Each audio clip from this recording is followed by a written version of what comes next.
Assalamualaikum warahmatullahi wabarakatuh. Alhamdulillahirabbil alamin. Walladzi arsala rasulahu bil huda wa dinil haqq lidhirahu 'ala dini kulli. Wa kafa billahi syahida. Wa asyhadu an la ilaha illallah wahdahu la syarikalah. Wa asyhadu anna Muhammadan abduhu wa rasuluh. Allahumma salli ala Muhammad wa ala alihi wa ashabihi wa man tabi'ahum bi ihsanin ila yaumiddin. Ya ayyuhalladzina amanu taqullaha haqqa tuqatih wa la tamutunna illa wa antum muslimun wa ba'du. Fa inna asdaqal hadisi kitabullah wa khairal hadyi hadi Muhammadin sallallahu alaihi wasallam, syarrul umuri muhdatsatuha fa inna kulla muhdatsatin bid'ah wa kulla bid'atin dhalalah wa kulla dhalalatin finnar. Ayyuhal ikhwah akraman subhanahu wa ta'ala. Tema kajian kita pagi hari ini nukilan hadis diberi judul resiko bakhil. Pesan Nabi SAW sebagaimana Abdullah bin Amr ibnu Al-As radhiyallahu anhu menceritakan, iyyakum was-suhha wa innahu ahlaka man kana qablakum amarum bil bukhli wa bakhilu wa amarahum bil fujur fa fajaru.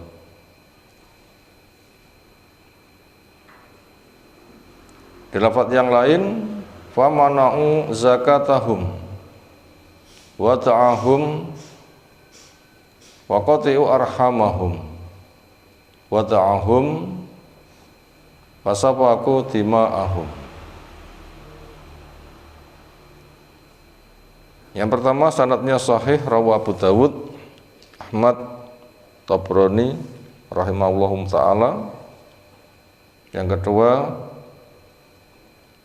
riwayat Imam Ahmad dan juga Ibnu Majah, masing-masing sanadnya adalah sahih.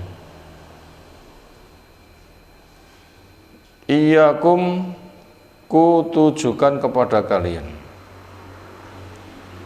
was-suha artinya ikhdaru as-suha, waspadalah dari sifat kikir.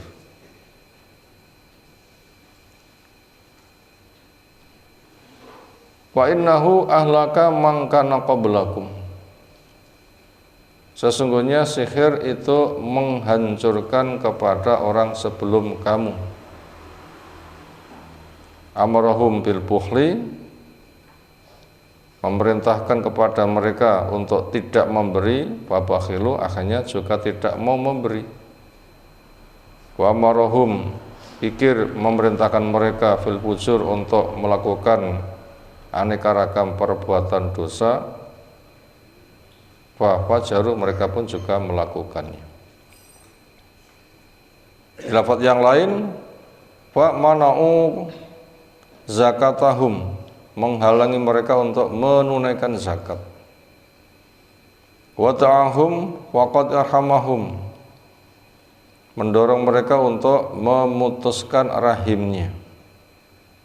Wa ta'ahum wa safaku dima'ahum, mendorong mereka akhirnya menumpahkan darah di antara mereka. Ayyuhal ikhwah akraman subhanahu wa ta'ala. Apa saja pelajaran yang bisa kita ambil dari hadis di atas? Pertama, mengenal apa makna bakhil, artinya kikir. Padanan kata ada as-sahih atau al-mani, dari kata mana'a.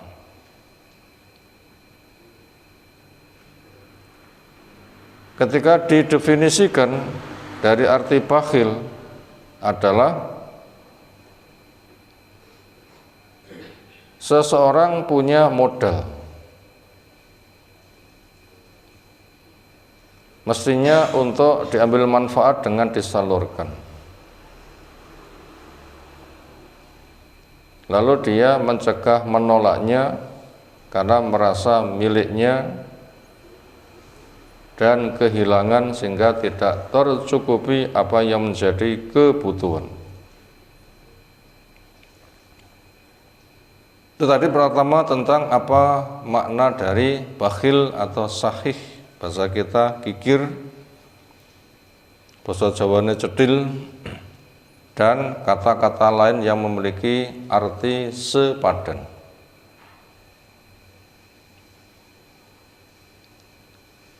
Yang kedua, manusia dicipta punya kebutuhan. Allah memberi kecukupan.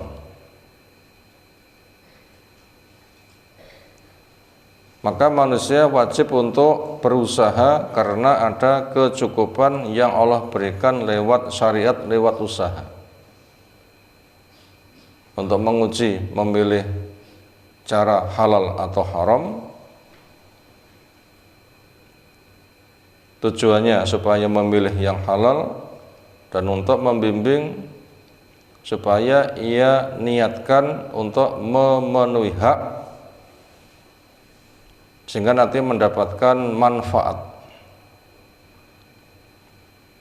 Itu tadi yang kedua, manusia punya butuh, Allah yang memberikan kecukupan. Kecukupan ada yang diberikan langsung tanpa usaha manusia, ada juga kecukupan yang dilewatkan syariat, manusia diberi kesempatan usaha. Yang hikmah orang berusaha sangat banyak, diberi pekerjaan, memilih halal dan haram, menata niat, sehingga apabila bimbingan-bimbingan yang ada, maka akan mendapatkan maslahat tambah. Kerja sudah berpahala dengan lelahnya, suka bersyukur dapat pahala, musibah bersabar juga dapat berpahala. Ketika mentasarufkan dari harta untuk memenuhi hak dalam rangka ikhtisab mengharapkan rahmat Allah, juga mendapatkan fadilah pahala. Lalu pelajaran yang nomor 3, Allah menguji ada yang kaya, ada yang miskin.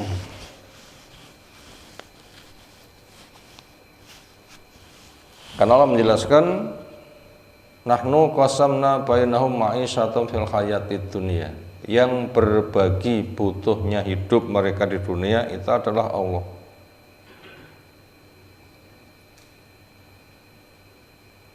Sebagian dilebihkan, sebagian diberikan kekurangan. Ya Allah menyebutkan, wa nabluukum bisyarri wal khairi fitnatan. Kami uji kamu, ada yang diuji dengan diberikan kebaikan-kebaikan, juga yang diuji dengan diberikan kesebalikannya. Ada yang punya kelebihan, ada yang punya kekurangan.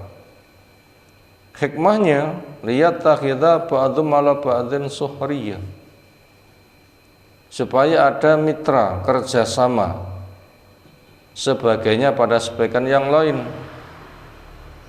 Karena dengan dua kondisi yang berbeda itu saling membutuhkan. Yang kaya butuh yang miskin, miskin butuh yang kaya. Semisal dokter butuh pasien, pasien juga butuh dokter. Semisal guru butuh murid, murid juga butuh guru. Dan seperti itu berikutnya macamnya sangat banyak.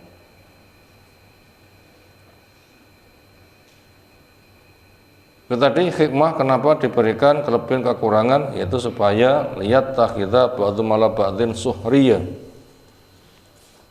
terjadi mitra kerjasama sehingga terjadi hubungan yang maslahat.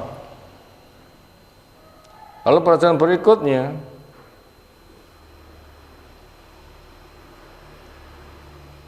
Allah menginginkan supaya terjadi ada makhluk yang terbaik.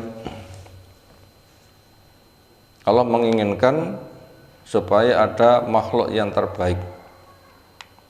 keinginan bersifat syar'i sebagai bahan ujian. Lalu siapa orang yang terbaik sehingga manusia nanti bisa lomba, harapannya saya yang terbaik. Ternyata telah ada pendefinisian siapa yang masuk kategori terbaik, yang tercinta oleh Allah Ta'ala. Ahabbun nas ilallah anfa'uhum linnas. Paling dicintainya manusia oleh Allah adalah yang paling bisa memberi manfaat.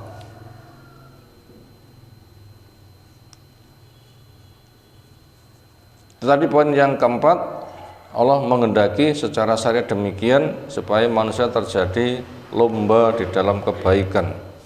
Yang diperintahkan wa fi dzalika falyatanafasil mutanafisun, untuk yang itu manusia berkesempatan berlomba untuk mendapatkan yang terbaik. Kemudian pelajaran berikutnya,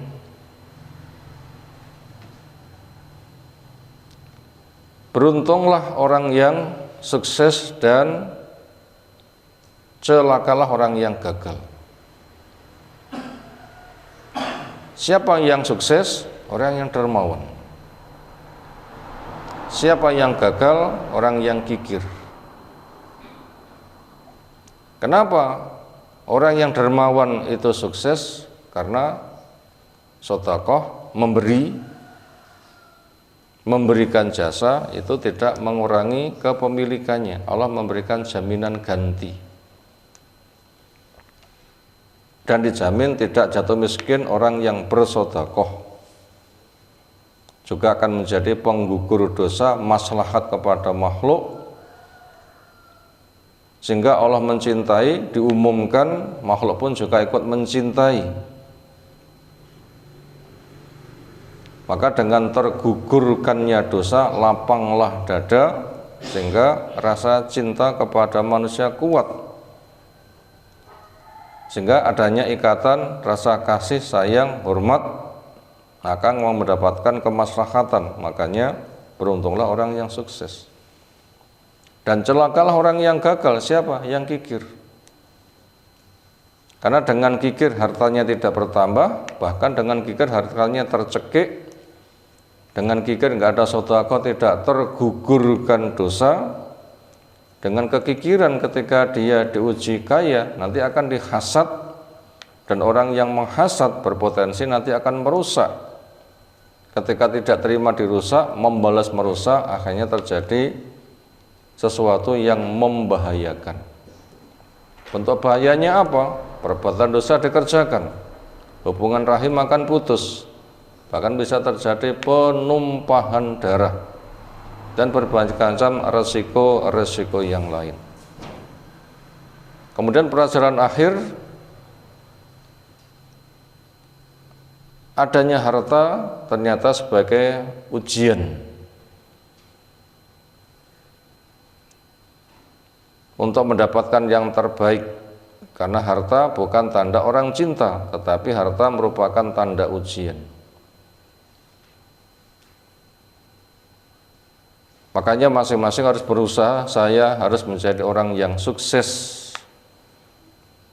Itulah kedermawanan yang Allah telah membimbing kepada hamba-hambanya, diantaranya dengan sifat-sifatnya adalah Allah adalah Jawadun Karim. Jawadun, zat yang maha dermawan,